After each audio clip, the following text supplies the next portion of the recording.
the city's biggest conventions begins. The Fire Department Instructors Conference is expected to draw at least 35,000 firefighters from around the world. It's also the world's most comprehensive training-based conference on firefighting.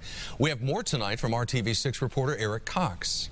16 cameras, 300 sensors, 11 miles of wire, all a part of a 5-day, $500,000 project to turn this Thorntown house into a hands-on training ground for fire crews. We're trying to get them the most knowledge we can possibly get them. So when they come to your house in the middle of the night, how do we load them with as much information to make them as safe and effective as possible? Steve Kerber is the director of the Underwriters Laboratories Firefighter Safety Research Institute. He and his crew are hoping to take their organization's mission to make lives safer and apply it to the lifesavers. What better place to make people safer than to protect the firefighters that protect the people? Kerber and his team are set to remotely light this detonated house on fire 8 different times in the next 2 days. We can essentially tell them how effective they're being with sensors.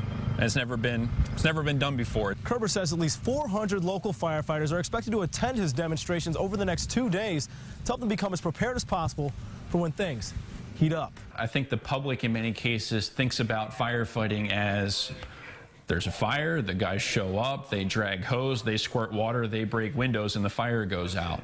Firefighting is an extremely complex thing. Firefighting is science. The more they understand the science of how fire grows and spreads, the more effectively they'll be able to fight the fire. In Thorntown, Eric Cox, RTV6.